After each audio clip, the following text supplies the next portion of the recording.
Fokuskan pembahasan di malam hari ini membahas tentang sirah Nabi SAW secara ringkas dari mulai kelahirannya sampai hijrahnya sampai wafatnya. Tentu kalau dijelaskan secara rinci tidak akan selesai, karena betapapun manusia ingin menjelaskan sirah Nabi SAW, usianya sudah pupus, sirahnya belum selesai. Tetapi kita akan ambil poin-poin terpenting, mengingat bulan Rabiul Awal ini bulan bersejarah. Memang tidak ada ibadah khusus yang diperintahkan Allah di bulan Rabiul Awal, berbeda dengan Ashhurul Hurum yang difirmankan Allah dalam At-Taubah 36, Dzulqa'dah, Dzulhijjah, Muharram dan bulan Rajab. Di situ ada ibadah-ibadah khusus. Tetapi bulan Rabiul Awal itu tidak ada ibadah khusus. Meskipun tidak ada ibadah khusus di bulan Rabiul Awal, tetapi bulan ini bulan bersejarah. Ada 4 sejarah yang terulang di bulan Rabiul Awal. Semua sejarah besar. Pertama, lahirnya Nabi SAW. Yang kedua, hijrahnya Nabi SAW. Dan yang ketiga, wafatnya Nabi SAW. Dan yang keempat, diperselisihkan diangkatnya beliau menjadi Nabi dan Rasul. Ma'asyiral muslimin yang dimuliakan Allah Subhanahu wa taala, saya minta antum sabar, nanti mungkin agak lama sedikit ya malam ini, karena sejarah Nabi cukup panjang, tetapi saya akan ringkas seringkas-ringkasnya. Di dalam Al-Quranul Karim ada 2 surat yang sangat pendek yang antum semua hafal. Pertama suratul Fil, dan yang kedua surah Quraisy. Yakin antum hafal surat ini karena paling pendek. Di dalam suratul Fil, Allah Subhanahu wa taala menggambarkan bagaimana Allah Subhanahu wa taala menghancurkan tentara Abrahatul Asram yang hendak menggempur Ka'bah.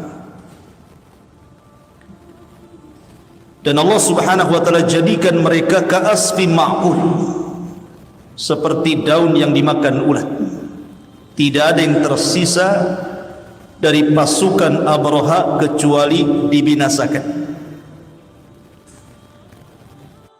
Adapun yang hidup dan berhasil lari, mereka dikehendaki Allah untuk menceritakan kisah itu, tetapi juga berakhir dengan kebinasaan. Lalu apa tujuan Allah Subhanahu wa taala menghancurkan Abrahatul Asram di sebuah lembah yang disebut dengan Wadin Muhassir? Wad artinya lembah, Muhassir itu pengepungan, lembah pengepungan. Tujuan Allah Subhanahu wa taala menghancurkan Abrahatul Asram, tujuannya adalah li'ila fi Quraisy, ila fihim rihlatash syita'i was-sayf. Tujuannya untuk ilaf. Ilaf itu mempersatukan orang-orang Quraisy yang sebelumnya bercerai-berai. Dengan peristiwa Abrahatul Asram itu orang-orang Quraisy jadi bersatu. dan mereka diberikan nikmat oleh Allah Subhanahu wa taala, dua nikmat yang sangat besar. Pertama, at'amahum min ju', yang kedua, wa amanahum min khauf. Pertama, Allah limpahkan rizkinya sehingga tidak ada orang kelaparan. Yang kedua, Allah berikan keamanan. Ma'asyiral muslimin yang dimuliakan Allah Azza wa Jalla, maka ketika Allah Subhanahu wa taala menghancurkan Abrahatul Asram, ya, karena Abraha tidak mungkin menghancurkan tanah haram, karena tanah haram adalah baladun amin, negeri yang sangat aman, yang Allah Subhanahu wa taala firmankan, wattini wazzaitun wa turi sinina wa hadzal baladil amin. Haram itu negeri aman, dan di situ akan lahir dari seorang wanita yang namanya Aminah. Aminah itu artinya aman. Seorang nabi, penutup para nabi dan rasul, yang membawa keamanan bukan hanya bagi penduduk Mekah, tetapi bagi seluruh manusia. Wa ma arsalnaka illa rahmatan lil alamin. Tidaklah kami utus engkau wahai Muhammad kecuali menebar rahmat.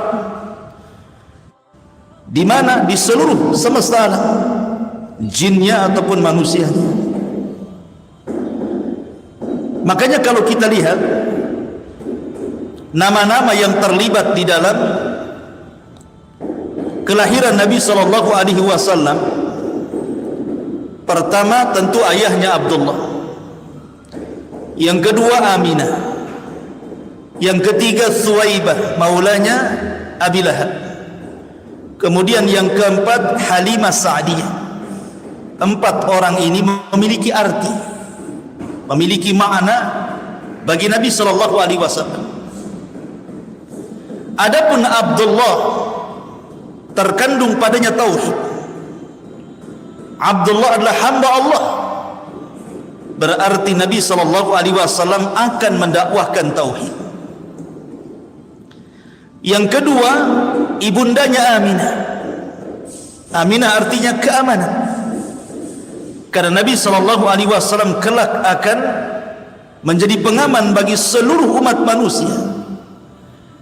Nabi sallallahu alaihi wasallam bersabda, "Ana amanatun li ashabi. Fa idza dhahaba ashabi ata ummati ma tu'ad. Wa ashabi amanatun li ummati. Fa idza dhahabu ata ummati ma tu'ad." Aku adalah pengaman bagi para sahabatku, dan sahabat pengaman bagi umatku. Artinya sumber keamanan dari Nabi sallallahu alaihi wasallam. Kemudian juga Halimah Sa'diyah. Halimah itu artinya akhlak, kelembutan. Karena Nabi sallallahu alaihi wasallam diutus untuk memperbaiki akhlak manusia. Bu'itstu li utammima makarimal akhlak. Aku diutus untuk menyempurnakan akhlak manusia. Dan Suwaibah diambil dari sawab, artinya pahala. Karena Nabi sallallahu alaihi wasallam berhak untuk mendapatkan pahala, dan siapapun yang mencintai Nabi sallallahu alaihi wasallam pun akan mendapatkan pahala. Karena tidak sempurna seseorang sampai Rasul lebih dicintai dibandingkan dirinya, orang tuanya, anak-anaknya, hartanya, sampai seluruh manusia di permukaan bumi yang ia cintai. Kapan Nabi sallallahu alaihi wasallam lahir? Ma'asyiral muslimin yang dimuliakan Allah Azza wa Jalla, Nabi sallallahu alaihi wasallam lahir pertama di hari Senin. Hari Senin ini adalah hari lahirnya Nabi, dan itu berdasarkan nas. Ketika Nabi sallallahu alaihi wasallam puasa di hari Senin, kemudian Nabi sallallahu alaihi wasallam ditanya, maka Nabi sallallahu alaihi wasallam menjawab, "Dzakal ladzi wulidtu fihi." Itulah hari yang aku dilahirkan padanya. Maka hari Senin adalah hari kelahiran Nabi sallallahu alaihi wasallam, makanya disunnahkan berpuasa hari Senin. Adapun tanggalnya dan juga bulannya menjadi khilaf para ulama. Apakah Nabi sallallahu alaihi wasallam lahir di permulaan bulan, di pertengahan bulan, atau di akhir bulan? Dan apakah di bulan Rabiul Awal ataukah di bulan yang lainnya? Mayoritas para ulama, jumhur ulama tarikh mengatakan bahwa Nabi sallallahu alaihi wasallam lahir pada tanggal 12. Walaupun ada yang mengatakan tanggal 2, ada yang mengatakan tanggal 8, ada yang mengatakan tanggal 12, ada yang mengatakan tanggal 18, tetapi mayoritas para ulama menetapkan tanggal kelahiran Rasul 12. Begitu juga bulannya, Rabiul Awal. Walaupun ada yang menyelisihi, seperti Imam Ibnu Hazm rahimahullahu taala mengatakan bahwa Nabi sallallahu alaihi wasallam tidak lahir di bulan Rabiul Awal, tapi lahir di bulan Ramadan. Tetapi tidak berdasarkan dalil, tetapi dalil. Alasannya karena Nabi sallallahu alaihi wasallam diutus ketika usianya 40 tahun di bulan Ramadan, maka begitu juga beliau lahir di bulan Ramadan. Tapi pendapat ini tidak berdasar. Maka jumhur ulama mengatakan bahwa pendapat yang kuat bahwa Nabi sallallahu alaihi wasallam lahir di bulan Rabiul Awal, bulan sekarang ini. Adapun tahun itu berdasarkan ijma', kesepakatan, tidak ada khilaf. Rasul lahir di tahun gajah.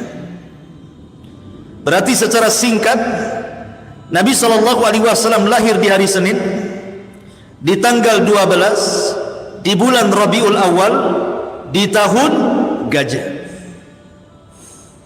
Itulah tanggal, bulan, hari dan tahun kelahiran Nabi sallallahu alaihi wasallam. Ma'asyiral muslimin yang dimuliakan Allah Subhanahu wa taala. Ketika Nabi sallallahu alaihi wasallam lahir, habrul Yahud, pembesar Yahudi yang ada di Madinah, mendatangi seluruh kabilah-kabilah Yahudi yang ada di Madinah. Karena ketika itu di Madinah dipenuhi dengan orang Yahudi, ada Bani Qunaiqah, ada Bani Nadir, ada Bani Quraidah. Dikumpulkan malam itu. Kemudian habrul Yahud, pembesar Yahudi mengatakan, afikum maulud, apakah ada di antara kalian yang melahirkan seorang bayi? Rupanya tidak ada di malam itu yang melahirkan satupun dari orang Yahudi yang melahirkan bayi. Kenapa pembesar Yahudi ini keluar mengumpulkan orang-orang Yahudi? Karena di malam kelahiran Nabi sallallahu alaihi wasallam itu muncul bintang yang disebut dengan Najmu Ahmad, bintang Ahmad, dan itu tidak diketahui kecuali orang-orang Yahudi. Makanya kemudian pembesar Yahudi berkumpul, bertanya kepada orang-orang Yahudi, afikum maulud, apa di antara kalian ada yang dilahirkan dari anak-anak kalian? Kata orang yang tidak ada. Bingunglah habrul Yahudi. Kemudian mereka mengontak orang Yahudi yang ada di Mekah. Rupanya orang Yahudi yang ada di Mekah mendengar bahwa Abdul Muttalib, kakek Nabi sallallahu alaihi wasallam yang merupakan Sadatul Arab, pembesar Arab, pemimpinnya Arab, Sayyidul Batha, memiliki cucu dari Aminah. Maka dia pun penasaran, kemudian melihat bayi Nabi sallallahu alaihi wasallam, rupanya dia melihat stempel kenabian.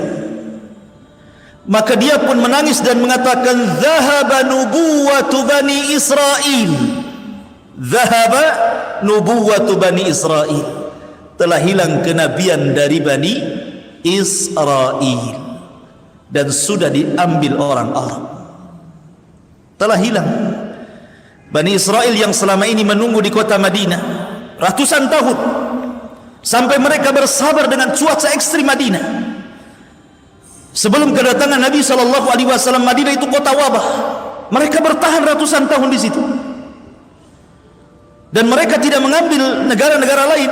mereka tidak hijrah ke Yaman yang sudah jelas-jelas subur tanahnya, tidak juga kemudian menetap di Syam yang sudah jelas-jelas memang Syam itu kota yang sangat maju, tapi mereka kemudian malah memilih di Madinah karena mereka berangan-angan akan lahir seorang nabi dari Bani Israel dan Madinah itu tempat munculnya.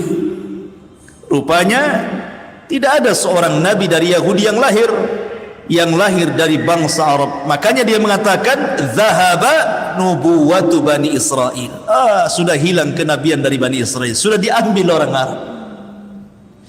Itu pula yang menyebabkan orang-orang Madinah itu masuk Islam. Kenapa orang-orang Ansor itu mudah masuk Islam? Karena orang-orang Ansor ketika mereka masih musyrik, Ansor itu kan terdiri dari dua kabilah. Pertama kabilah Khazraj, yang kedua kabilah Aus. Kabilah Khazraj dan Aus ini selalu bertikai dengan orang Yahudi, dan orang Yahudi selalu mengancam mereka dengan mengatakan, tunggu saja kalian sampai Nabi kami hadir, kami berantas kalian, kata. Sehingga Khazraj dan Aus mendapatkan banyak informasi tentang kenabian. Makanya ketika kemudian datang musim haji ala musyrikin, nuqaba dari Khazraj dan Aus, para pembesar Khazraj dan Aus, mereka berangkat ke Mekah. Kemudian mendengar bahwa di Mekah itu ada seorang yang ngaku nabi. Karena mereka sudah dapat informasi dari orang-orang Yahudi, mereka ingin kemudian melihat nabi itu. Rupanya apa yang selama ini dibicarakan orang-orang Yahudi ada pada Nabi sallallahu alaihi wasallam. Sebab itulah mereka tidak ragu-ragu masuk Islam. Kemudian setelah mereka pun yang sedikit ini masuk Islam, mereka pulang ke Madinah, diajaknya Khazraj dan Aus untuk masuk Islam. Makanya kenapa dakwah Rasul di Madinah itu tidak lama tetapi mengislamkan banyak penduduk Madinah. Tetapi orang-orang Mekah dekil karena tidak diinformasi soal kenabian. Makanya mereka keras menolak, apalagi hasadnya siapa? Abu Jahal kepada Bani Abdil Manaf. Makanya kemudian orang-orang Mekah sulit untuk beriman. Ma'asyiral muslimin yang dimuliakan Allah Azza wa Jalla, kembali kepada cerita kelahiran Nabi sallallahu alaihi wasallam. Ketika Nabi sallallahu alaihi wasallam lahir, sebelumnya Abdul Muttalib bermimpi bahwa dia akan punya cucu dan disuruh memberi nama Muhammad ataupun Ahmad. Maka betul saja, rupanya Aminah setelah 50 hari tragedi perang Gajah, kurang 3 tahun kan 50 hari itu, 2 tahun lebih, tiba-tiba kemudian Aminah mengandung. Maka Abdul Muttalib senang ketika betul-betul kemudian dia lahir. Maka Abdul Muttalib langsung menggendong Rasul, dimasukkan ke dalam Ka'bah. Jadi Rasul itu awal maulud yang adkhala Abdul Muttalib al-Ka'bah. Jadi pertama lahir saja oleh Abdul Muttalib langsung digendong, dibawa ke dalam Ka'bah. Kemudian dia mengatakan, samaituhu Muhammadan, ku beri nama anak ini Muhammad ataupun Ahmad dalam Al-Quran. Kenapa? Tafa'ul. Karena tafa'ulan artinya nama itu kan doa. Mudah-mudahan bayi ini banyak dipuji manusia. Makanya jangan sembarang kasih nama. Kasih nama itu yang benar. Nama anaknya siapa Pak? Jupiter, komputer, itu nama itu yang benar. Abdullah, ya, Abdurrahman, Muhammad, nama salah seperti nama Nabi. Ma'asyiral muslimin yang dimuliakan Allah Azza wa Jalla, selang beberapa waktu datanglah maradi. Karena kebiasaan orang-orang Arab itu, mereka kalau punya bayi tidak disusui sendiri ibunya. Jadi orang-orang kota itu supaya anaknya sehat, karena kalau hidup di kota banyak penyakit. Kemudian anaknya tidak terdidik, kemudian bahasanya kacau, kemudian kesehatannya terganggu. Makanya anak-anak orang kota, Rasul itu lahir di kota. Rasul itu lahir di kota. Tidak ada nabi yang dari desa. Semua nabi itu orang kota. Bukan berarti merendahkan desa, tidak. Tapi semua nabi orang kota. Nah, Nabi SAW itu terlahir yatim. Karena Abdullah ketika safar ke Madinah terkena huma Yathrib, terkena wabah Yathrib. Mungkin di zaman sekarang macam corona lah.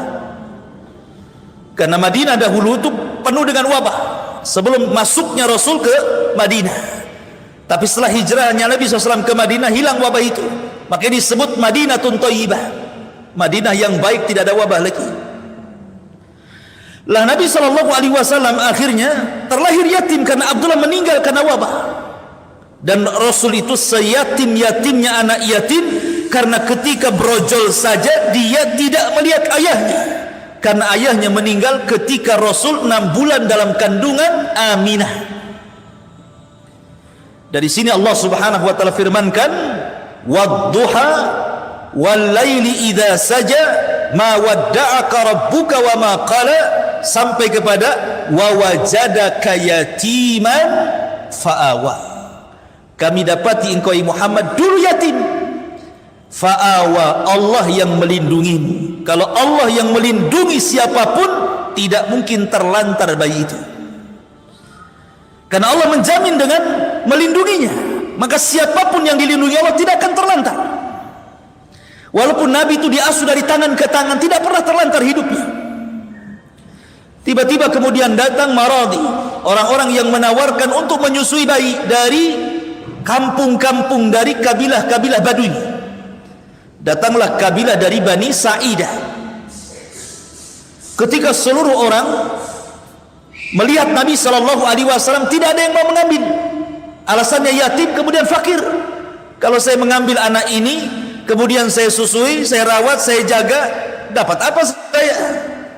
Ibunya miskin, anaknya yatim, sehingga tidak ada satupun keluarga Badui yang mengambil Rasul untuk disusui.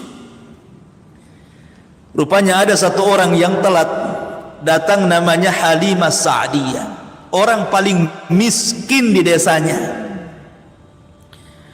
Itu pun membawa atan, pakai unta yang kurus sekali. Lama jalannya kalau unta kurus itu, sehingga dia paling terakhir datang. Ketika seluruh kawan-kawannya, tetangga-tetangganya sudah mendapatkan bayi yang dibawa pulang ke kabilahnya, sudah tidak ada bayi lagi kecuali Rasul sallallahu alaihi wasallam. Mikir Halimah sudah yatim, miskin pula, tapi kemudian suaminya memastikan enggak apa-apa, bawa saja anak ini, mudah-mudahan ada berkah. Akhirnya kemudian Halimah pun setuju, setuju untuk membawa Nabi sallallahu alaihi wasallam. Dibawalah Nabi sallallahu alaihi wasallam ke kabilah Bani Sa'diyah, ke rumah Halimah Sa'diyah. Subhanallah, ketika Halimah membawa gadis itu, membawa Nabi itu, bayi itu, Nabi sallallahu alaihi wasallam betul-betul memberkah. Malamnya mereka itu sudah lelah, namanya dari perjalanan jauh, berhari-hari kan menuju kota, apalagi miskin, tidak punya makanan. Tiba-tiba ketika mereka mengambil bayi Nabi sallallahu alaihi wasallam, subhanallah, kambing yang dibawanya, orang-orang dulu kan kalau bawa bekal kan bawa kambing, ya, kalau lapar disembelih. Karena makanan pokoknya orang Mekah itu daging kambing. Beda dengan Madinah, kurma. Tapi makanannya orang Mekah walaupun daging kambing tidak mengakibatkan kolesterol, darah tinggi dan stroke. Beda kambing Batam, apalagi kambing Tamiang, ya langsung ke Tamiang lah habis makan tuh. Kenapa kemudian kambing-kambing di sana itu kalau dimakan, pagi makan kambing, siang makan kambing, malam makan kambing, sehat? Karena ada doa berkah dari Nabi Ibrahim. Ketika Ibrahim alaihi salatu wasallam berkunjung ke rumah Ismail, kemudian istri keduanya setelah menceraikan istri pertama, Ismail punya istri lagi satu, istrinya solehah. Kemudian dihidangkan kepada Ibrahim air putih Zam-zam, kemudian daging kambing. Ibrahim mengatakan, Allahumma barik li ta'amihim wa syarabihim. Ya Allah, berkahi air ini Zam-zam. Ya Allah, berkahi daging ini. Sejak itu Zam-zam menjadi berkah, daging kambing pun jadi berkah. Tapi di sana, bukan di sini. Di sini ATB tidak berkah, apalagi kambingnya. Coba saja kalau nggak percaya, 1 bulan antum makan kambing pagi, siang, sore, pagi, siang, sore. Apa nggak naik tensinya? Ya. Masyarul muslimin yang dimuliakan Allah Azza. Jadi orang dulu itu kalau safar ya bawa kambing, karena itu makanan pokoknya masalahnya. Lah kambing-kambingnya kurus. Ketika Nabi SAW sudah di pangkuan Halimah, tiba-tiba susunya kambing itu gemuk-gemuk dan bisa diperah. Dan mereka bisa minum dari susu itu. Malam itu semua tertidur nyenyak. Baik suaminya, Halimahnya, kemudian bayi yang disusuinya. Kan orang yang menyusui harus punya bayi dia. Kalau nggak punya bayi nggak keluar susunya. Dan ketika Nabi SAW hendak disusukan sebelah kiri, tidak mau dia. Mau disusukan ke sebelah kiri, tidak mau, tetap sebelah kanan. Kenapa? Karena Rasul tahu bahwa sebelah kiri milik saudara sepersusuannya. Lihat. Kecil-kecil tahu hak orang. Itu masih bayi tahu itu hak orang, tidak mau. Kita dah tua-tua main hambat aja hak orang ya kan. Tidak peduli. Ya. Masyarul muslimin yang dimuliakan Allah Azza wa Jalla. Akhirnya kemudian Halimah pun langsung keesokan harinya menunggang atan unta yang kurus kering itu. Subhanallah, unta walaupun kurus kering, ketika Rasul berada di atas tunggangan itu, unta itu kuat. Bahkan yang sudah saudara-saudaranya, satu kabilah itu yang sudah 3 hari pulang, 4 hari pulang, rupanya bisa dikejar dengan unta kurus itu, dan dia pula yang pertama sampai di kabilahnya. Nah, itu berkah pertama itu. Yang dirasakan siapa? Halimah Sa'diyah. Karena Nabi SAW. Dan Nabi itu saat kelahiran senang orang, termasuk Abu Lahab. Abu Lahab itu senang sekali dengan kelahiran Rasul. Saking senangnya dengan Rasul, maka Suwaibah dimerdekakan dia budaknya itu. Lah Suwaibah ini pun termasuk yang menyusui Nabi setelah Aminah, Suwaibah, kemudian Halimah. Jadi 3 wanita yang pernah menyusui Nabi. Ibunya sendiri Aminah, kemudian budaknya Abu Lahab, Suwaibah yang dimerdekakan, kemudian yang terakhir Halimah Sa'diyah. Dibawa ke Bani Sa'diyah. Setelah 2 tahun, kan menyusui cuma 2 tahun, tidak lewat dari 2 tahun kan. Dalam Al-Quran kan kamilah ini cuma 2 tahun sempurna. Kemudian setelah itu dibalikan kepada Aminah, karena Aminah takutnya namanya 2 tahun sudah selesai menyusui, takut dicari-cari ibundanya. Tetapi Aminah takut kalau seandainya Nabi SAW ada di pangkuannya dan dia masih usia 2 tahun terserang penyakit atau wabah yang ada di kota Mekah. Takut terserang penyakit. Maka dikembalikan lagi sama Halimah Sa'diyah. Sudahlah, rawat lagi aja lah. Akhirnya dibawa lagi. Dan senang hati Halimah. Kenapa? Karena sudah tahu berkahnya. Karena selama berada di pangkuan Halimah itu, kambing-kambingnya gemuk gitu ya. Kemudian juga Bani Sa'diyah diguyur hujan, kemudian juga tumbuh-tumbuhannya subur-subur. Jadi memang Rasul membawa berkah bukan bagi keluarga Halimah saja, tapi bagi kabilahnya Sa'diyah gitu. Senanglah kemudian Halimah dibawa lagi ke kabilah Sa'diyah. Masalahnya ketika di usia 6 tahun terjadi kejadian yang membuat khawatir Halimah Sa'diyah. Ketika Nabi SAW berusia 6 tahun ini, mendekati 6 tahun, bermain-main dengan saudara sepersusuannya, tiba-tiba kemudian ada turun 2 orang yang berbaju putih, kemudian membawa Nabi SAW, kemudian membaringkannya, kemudian membelah dadanya, mengambil jantungnya, memasukkan ke bejana emas, dicucinya dengan Zam-zam, dimasukkan kembali, kemudian dirapatkan kembali, dan itu disaksikan oleh saudara sepersusuannya. Namanya anak 6 tahun kan polos kan. Larilah anak ini ngomong sama ibunya bahwa saudara sepersusuannya Rasul SAW tiba-tiba ditangkap 2 orang, dibelah dadanya, diambil jantungnya, dimasukkan lagi. Takut nih, ini anak orang ini. dan masih bekas jahitannya ada. Ya. Tetapi medisnya malaikat beda dengan medisnya manusia. Kalau diambil jantungnya matilah orang. Ya, ini medis malaikat. Karena memang sudah mempersiapkan dia akan menjadi orang yang mulia di permukaan bumi, Muhammad sallallahu alaihi wasallam. Akhirnya karena takut di usia 6 tahun dikembalikan kepada Aminah bintu Wahb ini. Maka di usia 6 tahun kembali ke pangkuan ibundanya Aminah. Ketika kembali ke pangkuannya Aminah di usia 6 tahun, maka Aminah ingin berziarah ke kuburan ayahnya di Madinah.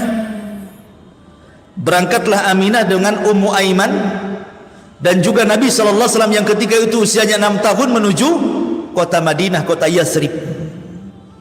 Setelah menziarahi kuburan ayahnya, kemudian pulang lagi ke Mekah. Rupanya di tengah jalan antara Mekah dan Madinah namanya Abwa, Allah takdirkan Aminah sakit kemudian memarah, dan sebab itulah wafatnya Aminah di Abwa.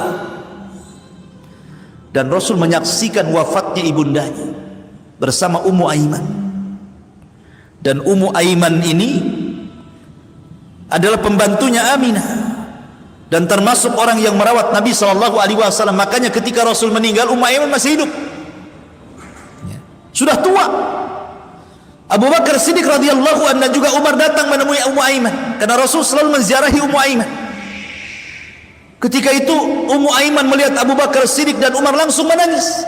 Kemudian Abu Bakar mengatakan, jangan menangis wahai Ummu Aiman, sesungguhnya Rasul meninggal itu selalu sudah lebih baik bagi dia, karena pilihan di sisi Allah jauh lebih baik daripada dia tinggal di dunia. Kata Ummu Aiman, bukan itu yang kutangisi, bukan kematian Nabi, tetapi kutangisi karena dengan kematian terputuslah wahyu Allah Subhanahu wa ta'ala. Itu yang kutangisi. Jadi ketika Aminah meninggal, Rasul dibawa oleh Ummu Aiman kemudian diserahkan kepada Abdul Muttalib. Abdul Muttalib kemudian diasuh cuma sampai 2 tahun saja, karena Abdul Muttalib pun kemudian meninggal. Berarti Nabi di usia 88 tahun sudah ditinggal, meninggal ibunya, kemudian kakeknya akhirnya di usia 8 tahun diasuh oleh pamannya Abu Talib. Abu Talib.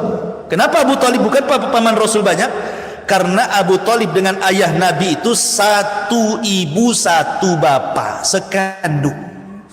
Adapun paman-paman yang lainnya, mereka lain ibu tapi satu bapa. Karena Abdul Muttalib itu istrinya banyak. Tirulah seperti Abdul Muttalib, istrinya banyak. Masyarul muslimin yang dimuliakan Allah Azza wa Jalla, yang sekandung ini Abdul dengan Abu Talib. Makanya Abdul Muttalib berwasiat sebelum meninggalnya agar Abu Talib merawat Rasul sallallahu alaihi wasallam, karena Abdul Muttalib itu sangat mencintai Rasul melebihi anak-anaknya. Ketika di pangkuan dia saja tidak ada orang yang berani meletakkan di tikar, mungkin singgasananya lah, karena zaman itu kan pakai tikar gitu ya, karena pembesar-pembesar duduk di tikar.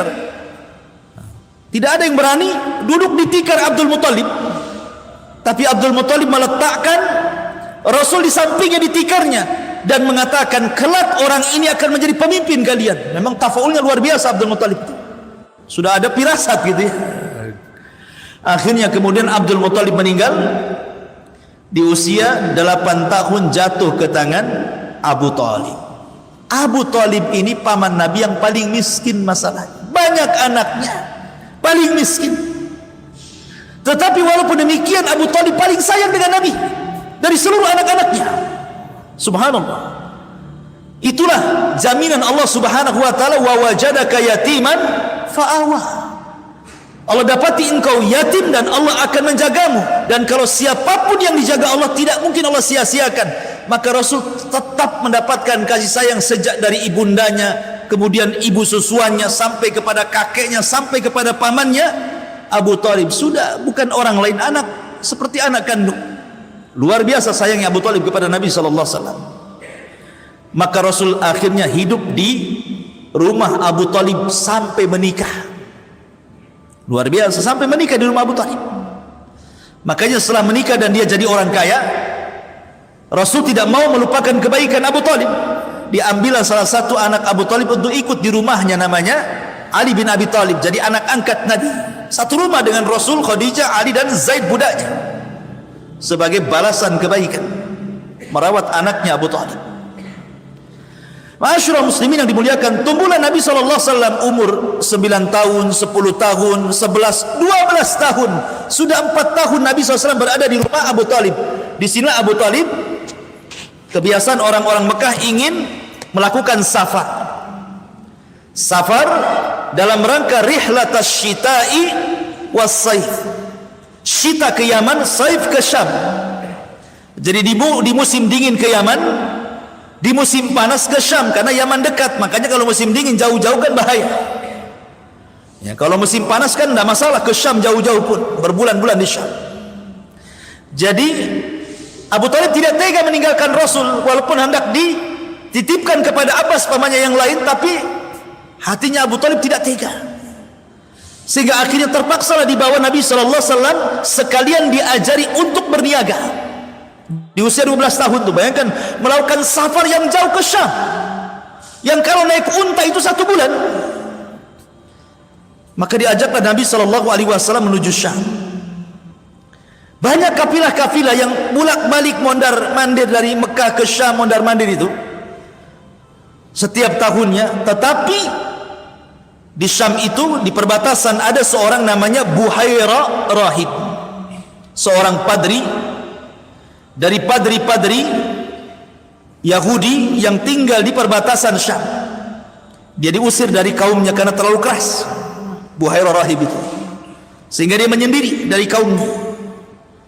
Lah setiap ada kapilah, ya biasa aja, nggak mereka gitu. Tetapi ketika dia melihat tanda-tanda yang selama ini dia pelajari dari kitab-kitabnya, dia baca dari kitab-kitab lamanya, bahwa akan lewat di hadapannya seorang nabi, maka dia terus memperhatikan kafilah-kafilah itu, sampai akhirnya ketika melihat kafilah Abu Thalib dihentikan sama Buhaira Rahib itu. Kemudian diajak makan, tumben-tumbennya dia ngajak makan. Kemudian diajak makan, dijamunya Abu Thalib dan rombongannya. Ketika itu Nabi SAW perintahkan untuk menjaga kafilah untanya. Kemudian Buhaira Rahib mengatakan, adakah yang tersisa dari engkau? Kata Abu Thalib, ada, anakku namanya Muhammad, dia sedang menjaga unta. Kata Buhaira Rahib, panggil anak itu kemari, makan di sini. Akhirnya ketika melihat Nabi SAW, Buhaira itu langsung terperanjat. Apalagi kemudian melihat tanda-tanda kenabian yang ada di bahunya. Maka langsung Buhaira bertanya kepada Abu Thalib, ini anak siapa? Kata Abu Thalib, ini anak saya. Kata Buhaira Rahib, bohong. Anak ini tidak punya bapak dan tidak punya ibu. Kok tahu? Ya karena baca kan ya. Orang-orang Yahudi itu mengenal Nabi yang akan lahir lebih mengenal dibandingkan anak-anak mereka. Ya'rifunahu kama ya'rifuna abna'ahum. Makanya Abu Thalib akhirnya ngaku, ya, dia bukan anakku tapi anak dari saudaraku. Dari situ kata Buhaira Rahib, tahukah engkau ya Abu Thalib, anak ini akan menjadi sejarah dunia dan akan jadi nabi.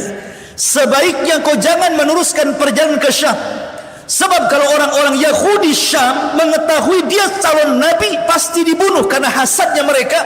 Rupanya nabi mereka yang ditunggu-tunggu bukan dari Bani Israel, orang Arab pula.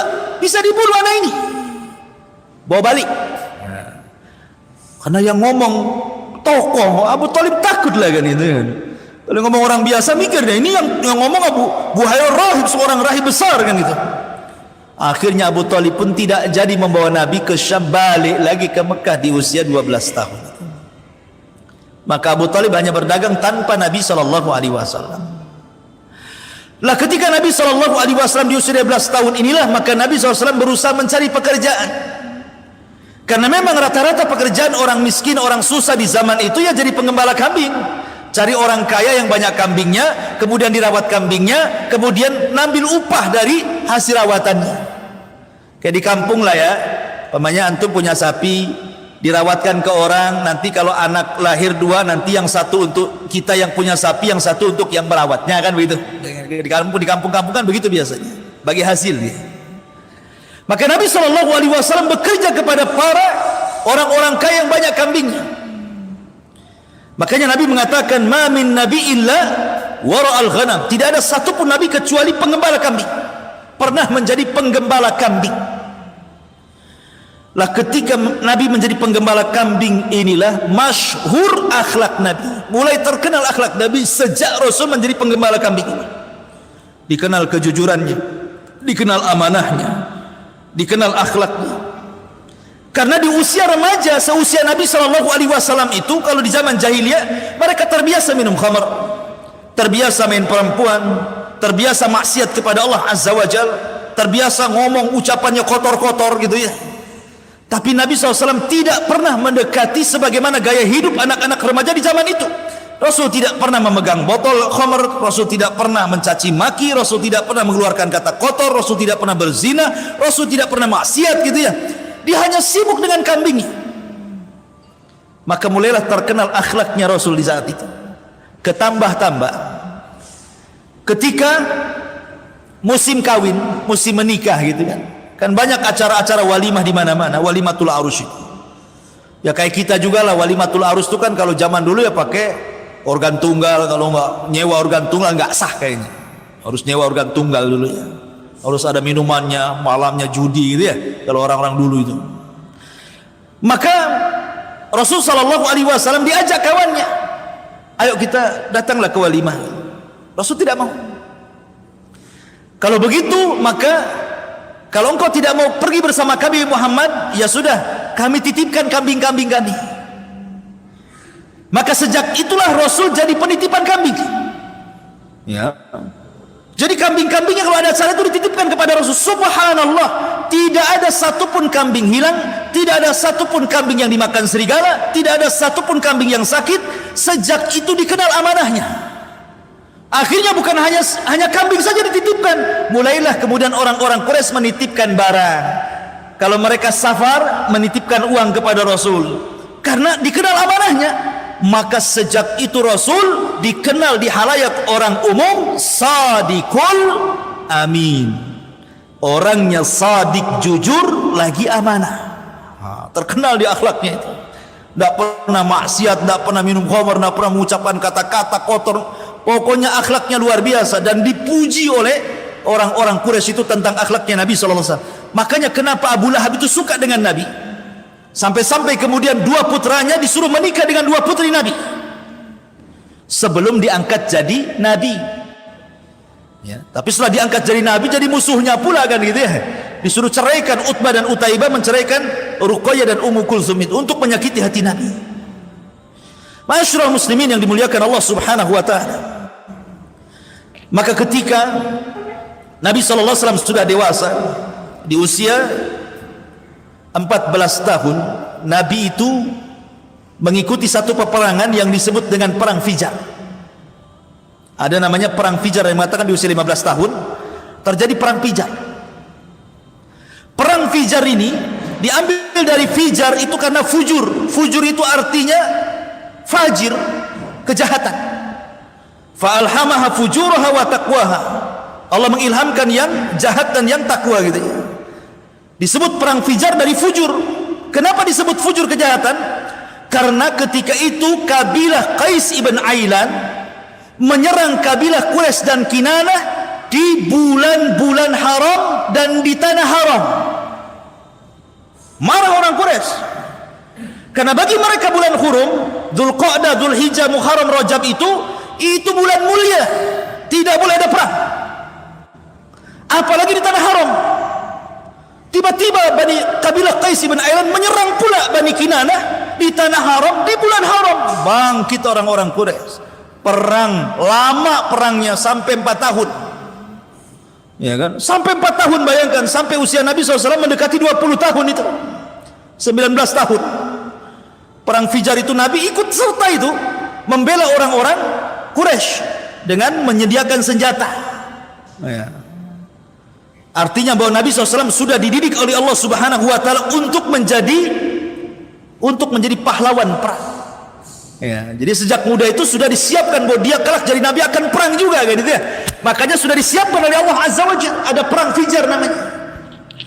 Lah, setelah kemudian perang Fijar ini, selang beberapa waktu setelahnya bersusul ada tragedi namanya Hilful Fudul namanya. Apa Hilful Fudul itu? Hilful Fudul itu artinya, hilf itu sumpah, Fudul itu artinya melampaui kewenangan, itu disebut fudul. Kalau orang banyak ucapan, banyak ngomong itu namanya fudulul kalam, banyak ngomong. Tetapi yang dimaksud mencampuri kewenangan orang, karena ketika itu ada orang yang dizalimi.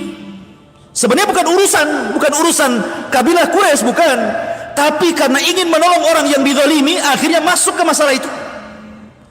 Karena ada seorang laki-laki dari Zabidi Yaman, kabilah Zabid namanya, itu hendak mengirim barang dagangan kepada seorang laki-laki namanya Al-As ibn Wail As-Sahmi.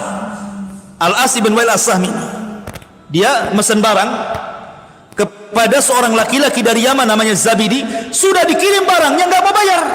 Kurang ajar nggak? Ya. Jadi sudah diambil barangnya, nggak mau bayar. Akhirnya laki-laki dari Yaman Arab ini, dari Zabid ini, pergi ke Mekah. Kemudian berdoa di hadapan Ka'bah. Lah di sekitarnya ada pembesar-pembesar Quraisy. Maka ketika mendengar doanya, karena dia merasa dizalimi, bangkitlah tokoh-tokoh Quraisy membela anak muda ini dari kabilahnya Al-As ibn Wail As-Sahmi itu. Maka mereka pun sepakat kompak untuk membela orang ini. Makanya disebut Hilful Fudul namanya.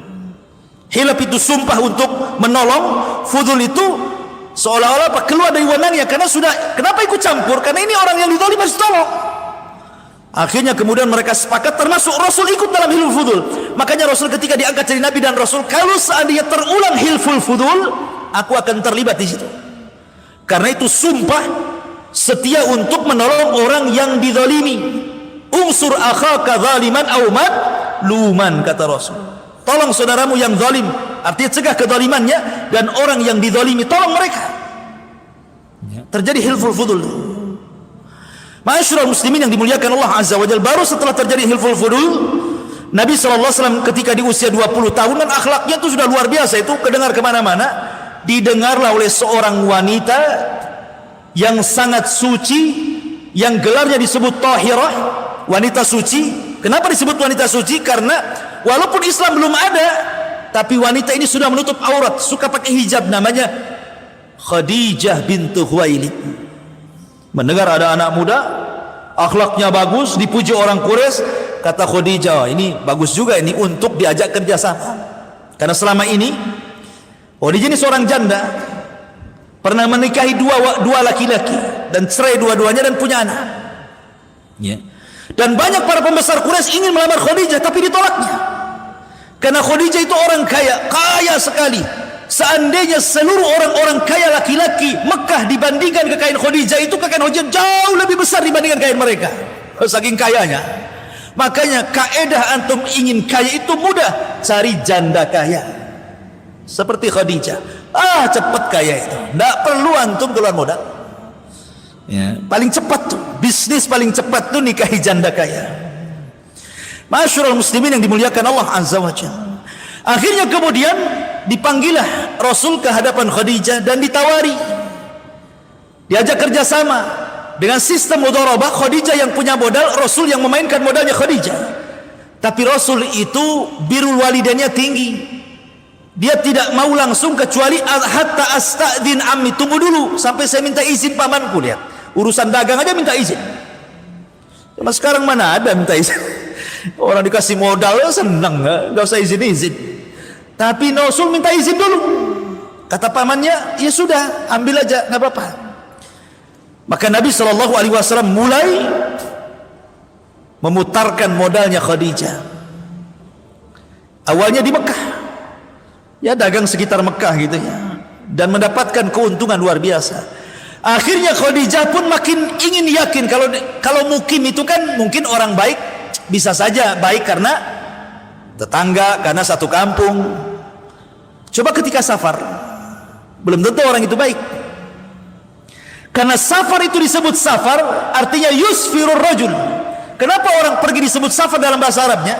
Safar itu artinya memperlihatkan tabiat orang, itu disebut safar. Makanya ketika kita satu kampung baik, ketika safar nampak bakhilnya, nampak tidak mau nolongnya, nampak egoisnya, nampak semua nampak tuh kalau safar itu. Makanya orang itu dianggap baik kalau bertetangga baik, ketika safar baik, ketika diajak bisnis dia baik. Itulah baik. Maka akhirnya kemudian Khadijah mengutus pembantunya yang laki-laki itu namanya Maisarah. Maisarah bukan perempuan, laki-laki. Walaupun ada letak marbutohnya di situ. Kalau bahasa Arab Maisarah berarti perempuan. Ya, secara bahasa Arab. Tapi laki-laki tidak mungkinlah di Rasul sama perempuan kan itu. Laki-laki Maisarah namanya. Kata Khadijah, ini sekarang perjalanan pertama bagi Rasulullah, bagi Muhammad itu. Kau awasi dia. Catat segala sesuatu. Dari akhlaknya, ucapannya, muamalahnya, catat, jangan ada yang terlewat. Maisarah pun berangkat bersama Rasul, membawa dagangan besar dari Khadijah, kemudian berangkat ke Syam, dicatat semua apa tingkah laku Rasul, kemudian pulang dari Syam, disetorkan. Masya Allah, Maisarah memuji Rasul sejak awal sampai akhir. Bahkan keajaiban-keajaiban di tengah jalan yang awan menaungi dirinya sepanjang jalan selama bersama Muhammad, yang batu dan pohon mengucapkan salam, macam-macam lah. Maka dari situlah Khadijah mulai tertarik dengan Rasulullah. Maka ketika Nabi SAW sudah beberapa tahun bekerja dengan Khadijah, Khadijah mulai terpincut ingin menikah dengan Nabi SAW. Maka dia mengutus Nafisa saudaranya, ya Nafisa, cobalah kau tanya itu Muhammad itu, mau enggak dia nikah sama saya? Karena enak kalau ditaksir janda kaya. Ini enggak kita yang ngejar-ngejar janda, jandanya tak ngejar kita. Akhirnya kemudian kata Nafisa, wahai Muhammad, tidakkah kau menikah? Kau kan sudah usia 25 tahun, sudah dewasa, menikahlah. Karena orang Arab itu kan biasa menikah muda masalahnya. Makanya perempuan di zaman dulu itu muda-muda. Aisyah saja nikah dengan Rasul kan 6 tahun kan itu ya. Baru digauli 9 tahun. Jadi masih muda-muda. Jadi 25 tahun itu sudah waktunya menikah. Kata Rasul, dengan siapa saya harus menikah? Mau enggak kamu menikah dengan Khadijah? Kata Rasul, mikir dia. Tunggu dulu. Saya minta izin pamanku. Lihat, minta izin terus dia. Dia enggak pernah diputuskan. Ya. Sekarang kalau seandainya antum di posisi Nabi, ketika kemudian antum dikatakan, itu ada janda cantik, kaya raya, wah hartanya banyak, mau nggak kamu nikah? Dia naksir kamu, bukan naksir dia, kamu bukan naksir dia. Saya kira nggak ada izin orang tua itu. Kapan? Ya kan, tahu-tahu pulang udah banyak anak saja kan. Subhanallah ya. Rasul itu birrul walidain. Ya, dia tetap minta izin sama pamannya dia. Setelah pamannya mengetahui, senang pamannya. Akhirnya kemudian pamannya yang melamarkan Rasul kepada Khadijah. Sejak saat itulah maka Nabi SAW menikah dengan wanita suci, wanita kaya raya, wanita yang luar biasa bagi Nabi SAW. Dan Rasul membuktikan di halayak orang-orang Arab jahiliyah bagaimana memuliakan seorang wanita yang ketika itu wanita direndahkan. Khadijah dihormati karena kaya saja. Kalau dia miskin nggak dihormati. Ya. Masyaallah muslimin yang dimuliakan Allah Subhanahu wa taala. Maka resmilah Rasul menikah dengan Khadijah dengan mahar yang luar biasa, dengan menyembelih 10 ekor unta sebagai walimahnya dan membagi-bagi kepada fuqara wal masakin. Walimah antum pakai apa? 1 ekor kambing, 2. Ini 10 unta sembelih. Kadang-kadang nasi kotak pula walimah. Masyaallah muslimin yang dimuliakan Allah Subhanahu wa taala. Akhirnya kemudian setelah menikah dengan Khadijah, maka Nabi SAW diserahkan oleh Khadijah. Karena Khadijah kan sudah lama Rasul bekerja sama dia, kan tahu akhlaknya, tahu muamalahnya, tahu kebaikannya. Maka Khadijah 100% yakin dengan Rasul. Ketika sudah menikah saja, dia menyerahkan seluruh kekayaannya, seluruh bisnisnya kepada Nabi SAW. Luar biasa. Anak nggak yakin kalau antum dapat janda kaya diserahkan hartanya, itu nggak yakin. Karena nggak yakin sama antum masalahnya. Nanti nikah lagi antum. Masyaallah muslimin yang dimuliakan Allah Azza wa Jalla. Artinya bahwa Khadijah yakin betul dengan Nabi, diserahkan semuanya. Murni Khadijah menjadi ibu rumah tangga. Dan subhanallah, Allah karuniakan kepada Rasul banyak anak dari Khadijah. Lahirlah Zainab, lahirlah Ruqayyah, lahirlah Ummu Kulsum, lahirlah Fatimah. Ini perempuan. Semua hidup dan semua menyaksikan mereka menikah. Mereka hidup sampai menikah dan punya anak sebagian mereka. Tapi yang laki-laki disayangkan mati di waktu bayi. Punya anak Qasim laki-laki mati di usia hitungan bulan. Kemudian punya anak lagi Abdullah mati juga di hitungan bulan. Jadi Nabi SAW tidak punya garis keturunan laki-laki. Walaupun ada dari budaknya Maria Qibtiyah yang diberi nama Ibrahim pun meninggal dunia. Padahal garis keturunan itu dari laki-laki kan. Makanya orang Arab itu melarang wanitanya menikah dengan laki-laki di luar Arab, karena akan merusak nasab. Tapi kalau laki-lakinya suka-suka dia lah, mau nikah sama orang Batam, mau nikah sama orang Garut, sama terserah. Karena nasab ke bapak semua. Ya kan? Tetapi Nabi itu bukan bapak bagi anak-anaknya. Maka Muhammadun aba ahadin mir rijalikum, walakin Rasulullah wa khataman nabiyyin. Rasul itu bukan bapak bagi anak-anaknya saja, tapi Rasul itu bapak bagi seluruh umatnya. Makanya istri Nabi disebut Ummul Mukminin, ibunya orang-orang yang beriman. Berarti Nabi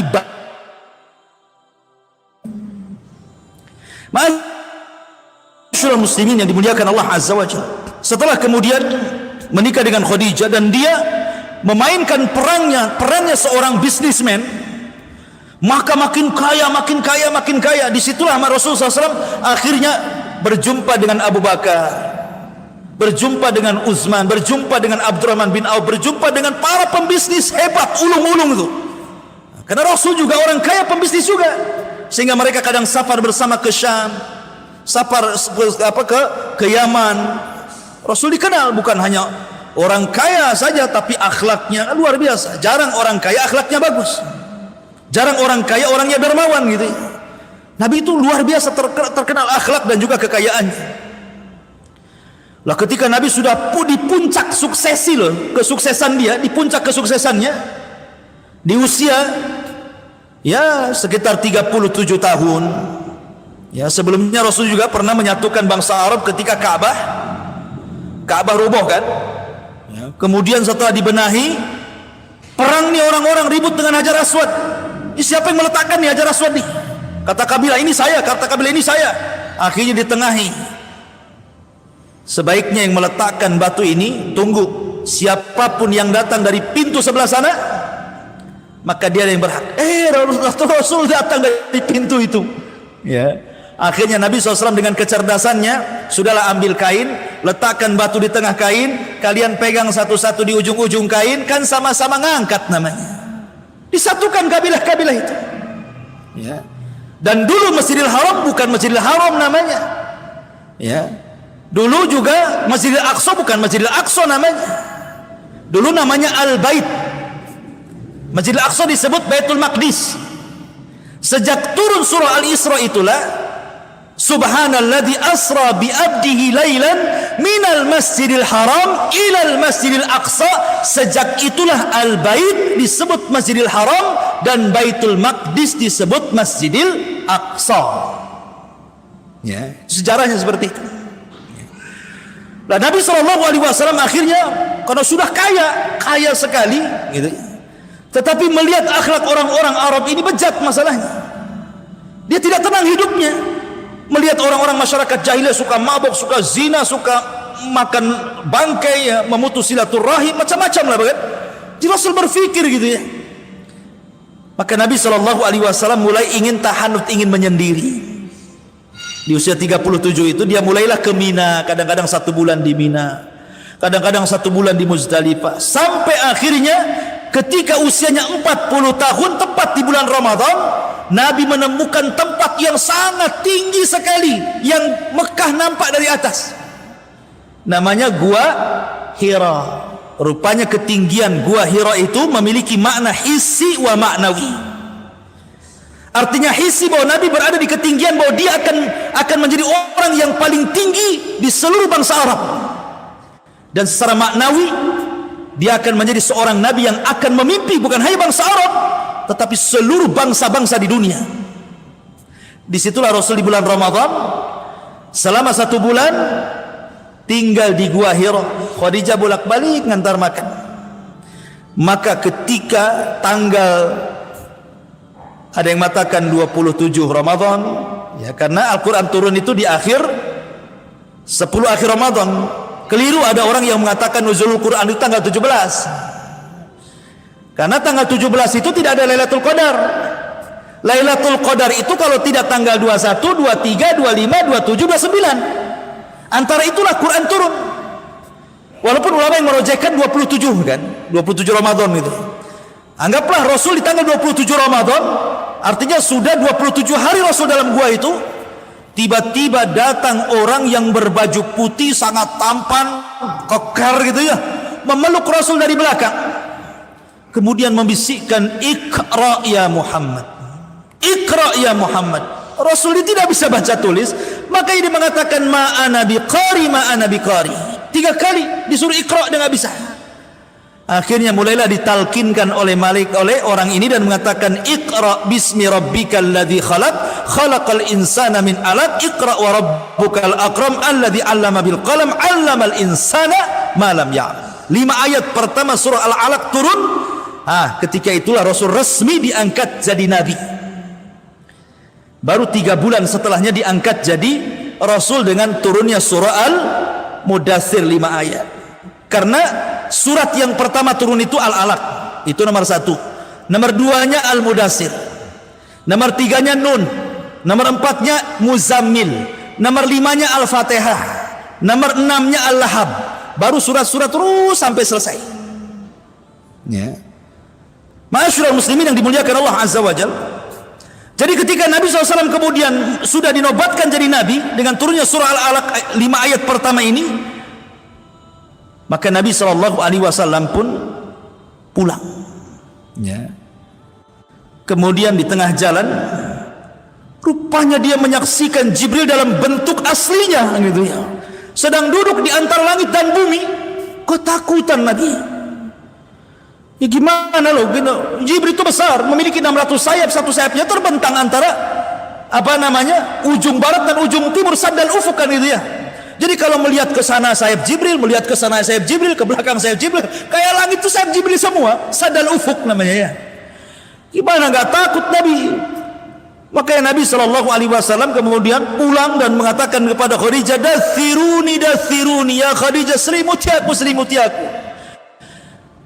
Dan peristiwa itu setelah 3 bulan, kemudian tiba-tiba ketika Rasul di dalam selimut, Jibril datang dan mengatakan, "Qul ya ayyuhal muddathir." Hei orang yang berselimut, "Qum fa'angdir." Qum fa'angdir. Berdiri, jangan tidur, beri peringatan orang-orang. Wa rabbuka fakabbir. Dan Rabbmu besarkan. Wa thiyabaka fatahhir. Bersihkan pakaianmu. Wa ruzza fahjur.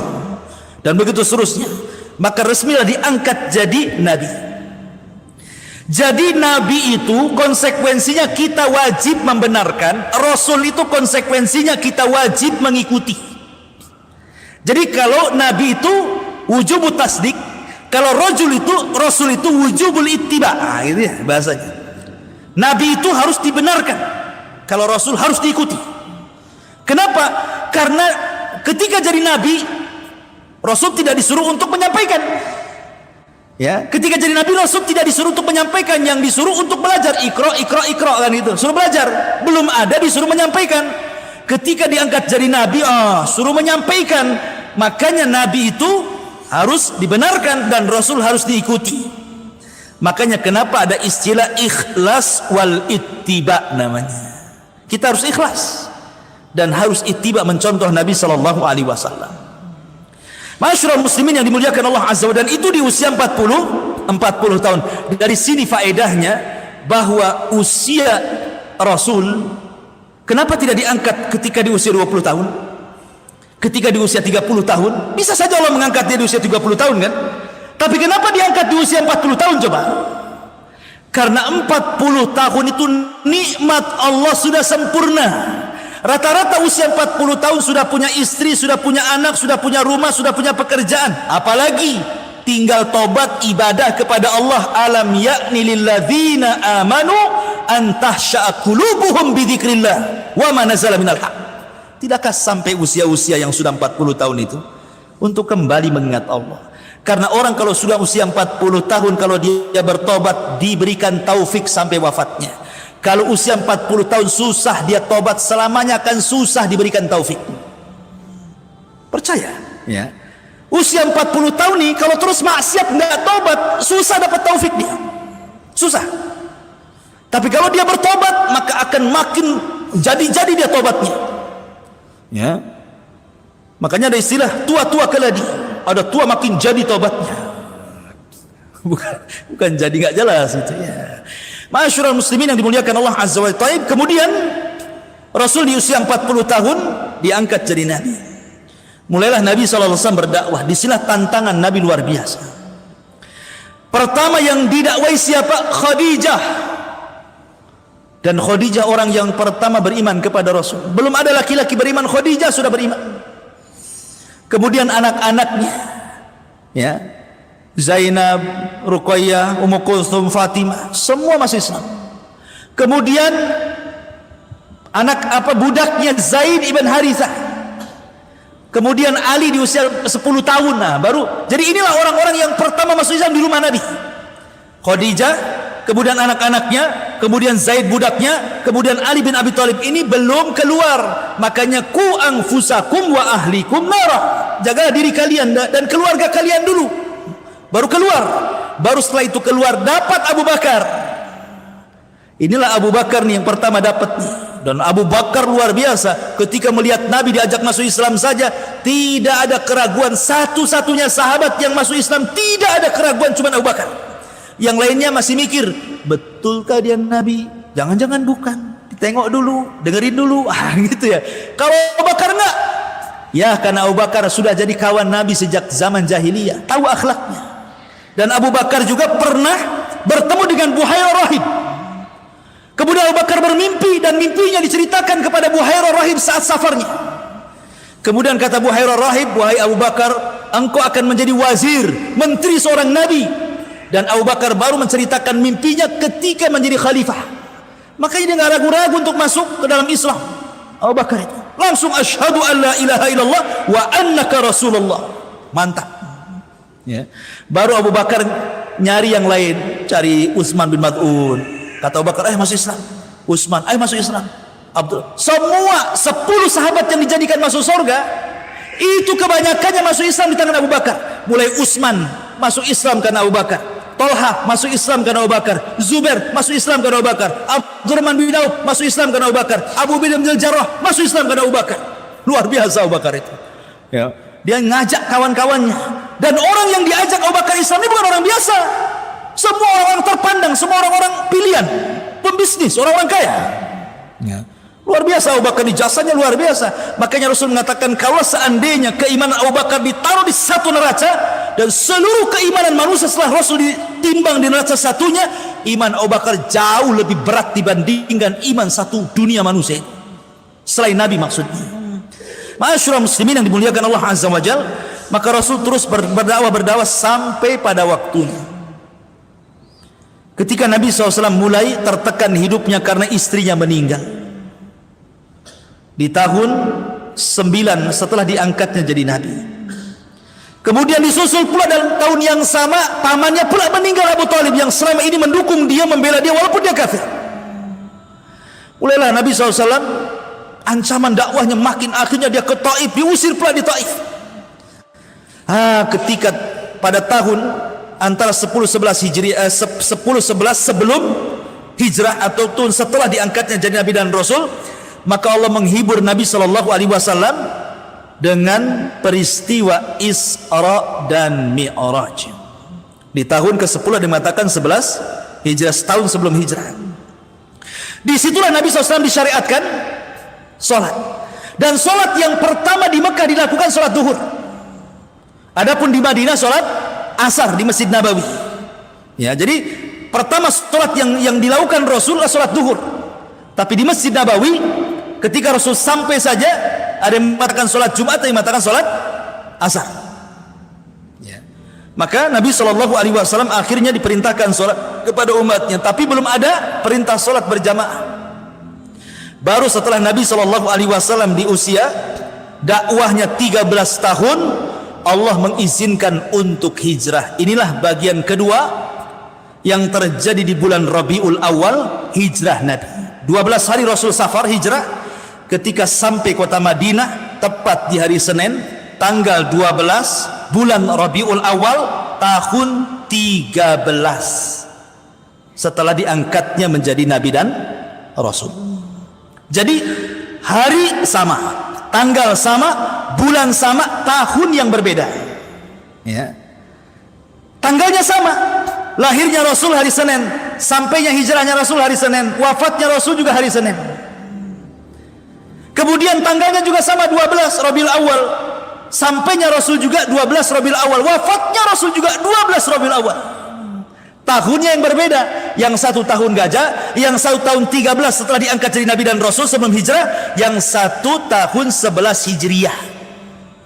Jadi kalau kita globalkan, wafatnya Rasul hari Senin tanggal 12 bulan Rabiul Awal tahun gajah, hijrahnya Rasul sampai di Madinah hari Senin tanggal 12 bulan Rabiul Awal tahun 13 sebelum hijrah setelah diangkatnya jadi Nabi dan Rasul. Wafatnya Rasul hari Senin tanggal 12 bulan Rabiul Awal tahun 11 Hijriyah.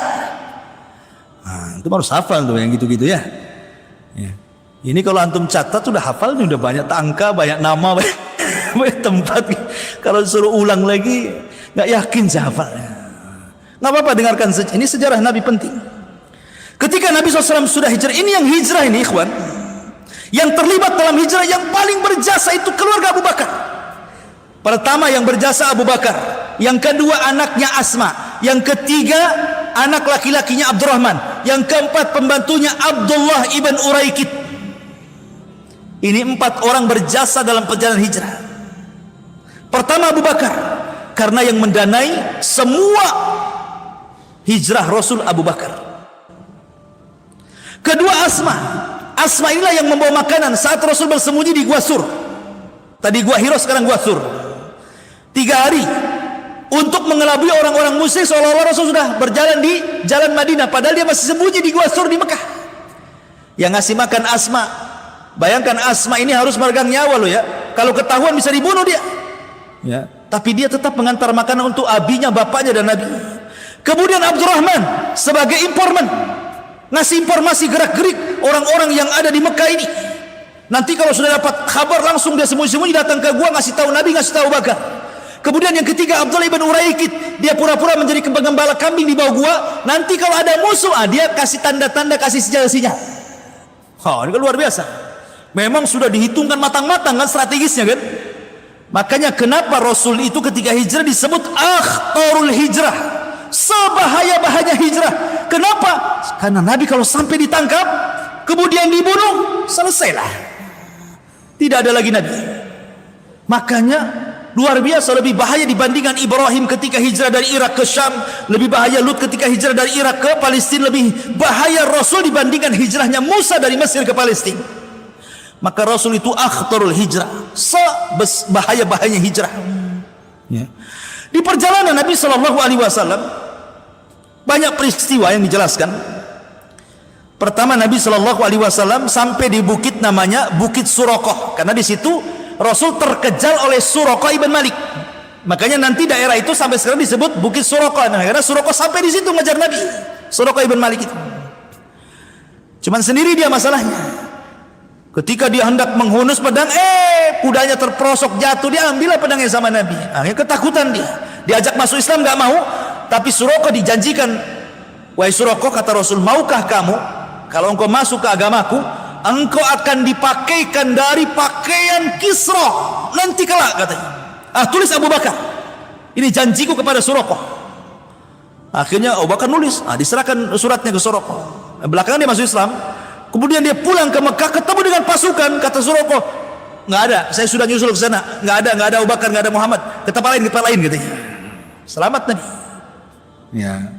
Akhirnya kemudian setelah terus jalan, ketemulah dengan Ummu Ma'bad.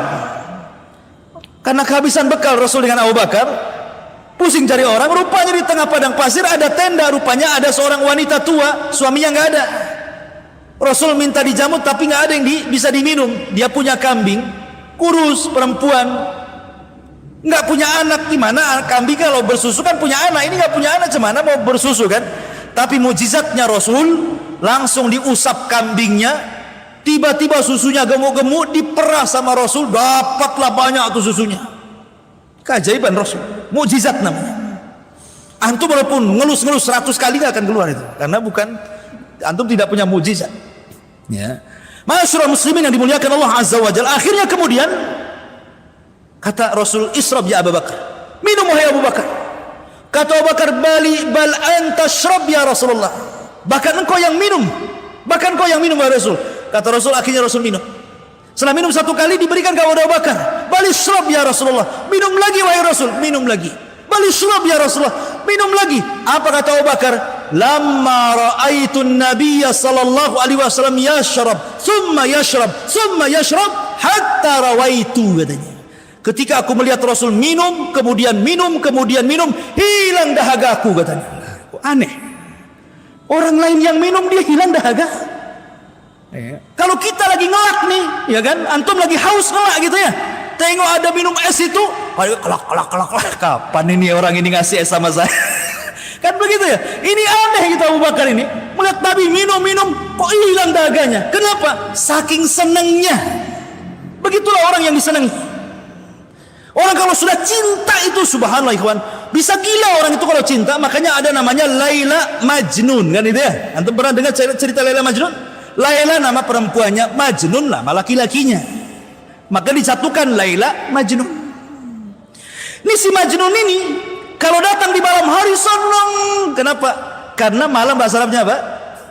Lailun, berarti pacarnya ada di malam hari.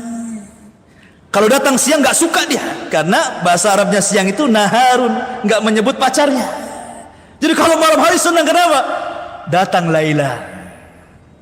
Jadi suatu ketika si Majnun ini berburu, dia lapar, berburu dia, betul-betul ingin cari makan, ambil busur, ambil panah, masuk ke hutan, ada lah di itu menjangan itu.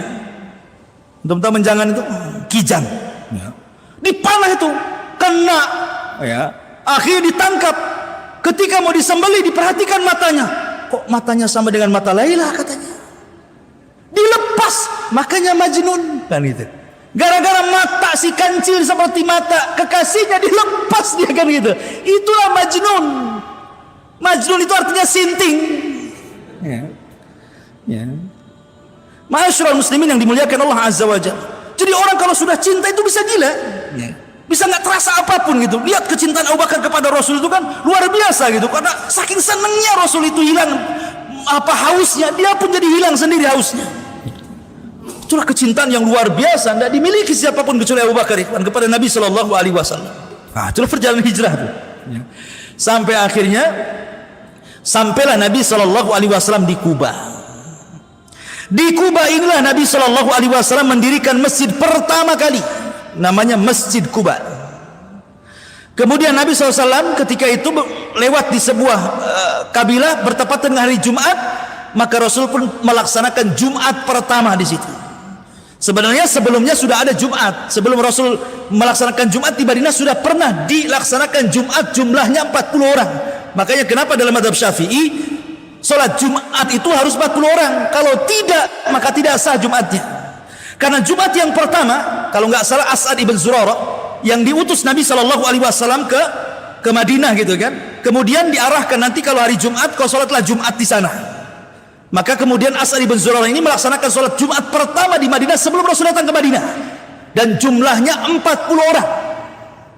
Makanya dalam mazhab Syafi'i sholat Jumat itu harus 40 kan? Tidak boleh lebih. Boleh lebih tapi tak boleh kurang. Kalau kurang mereka sholat duhur lagi. Tidak sah dianggapnya. Karena berpatokan dengan Jumat yang dilakukan pertama kali jumlahnya 40 orang. Ya. Kuat dalilnya sebenarnya. Ya, ada dalilnya 40. Lah antum yang membolehkan di bawah 40 mana dalilnya? Hah? Yang membolehkan di bawah 40 itu mana dalilnya coba? Ini dalilnya 40 loh ya. Ma'asyiral muslimin yang dimuliakan Allah Azza wa Jalla, jawab sendiri. Kita sedang menjelaskan sejarah, bukan fikih. Baik. Kemudian setelah Nabi SAW sampai di Kuba, kemudian melaksanakan Jumat juga di situ yang kedua kalinya setelah sahabat, kemudian baru mengarah ke kota. Setelah sampai kemudian di kota, Rasul pun membangun masjidnya dan juga rumahnya. Maka masjid yang kedua dibangun Masjid Nabawi. Ya, yang pertama Masjidil Haram pahalanya luar biasa. Antum sholat di Masjidil Haram itu sama satu kali sholat di sana 100.000 kali sholat di Muhajirin. Maka gitu ya. Antum sholat sekali saja sholat duhur di sana, berarti sama dengan sholat duhur di Muhajirin ini 100.000 kali sholat duhur di sini. Kan itu. Makanya sayang kadang-kadang saya ini heran orang yang umroh haji diperbanyak jalan-jalan di sana itu. Umroh memang sebentar saja 2 jam selesai kelar umroh itu. Loh kenapa visanya 10 hari gitu kan? Jalan-jalan. Dia nggak mikir sholat satu kali sholat di Masjidil Haram itu sama dengan 100.000 kali sholat kan? Coba kau dia pakai sholat terus berapa banyak tuh pahalanya tuh. Di Masjid Nabawi kurang 500 kali sholat. 1.000 kali sholat afan. Baru di Masjid Al-Aqsa 500. Ini 100.000, yang 100.000, yang 1.500 kan. Makanya Masjidil Haram itu kenapa Rasul sayang dengan tanah haram, ketika hijrah saja dia nangis. Sampai mengatakan tidak ada tanah yang lebih baik dari engkau wahai tanah haram. Kalaulah bukan karena kaumku mengusirku, ngapain aku harus pergi dari sini, kata Rasul. Saking cintanya dengan tanah haram. Masyarul muslimin yang dimuliakan Allah Azza. Intinya bahwa Rasul kemudian membangun masjid. Lah di sana Nabi SAW mulai menggerakkan dakwah di kota Madinah. Terjadi banyak peperangan. Umrah Nabi SAW sampai 4 kali. Kemudian mulai mempersaudarakan Muhajirin dan Ansar. Bla bla bla bla, banyaklah kisahnya. Sampai ketika Nabi SAW di usia 63 tahun tepat di hari Senin, tanggal 12 bulan Rabiul Awal tahun 11 Hijriah, maka Nabi SAW meninggal dunia. Kenapa saya akhiri dengan ini? Karena sudah pas di jam 9 ya, tidak ada tanya jawab. Mudah-mudahan ada manfaatnya. Subhanallahi bihamdika asyhadu an la ilaha illa anta astaghfiruka wa atubu ilaik. Allahu ta'ala. Assalamualaikum warahmatullahi wabarakatuh.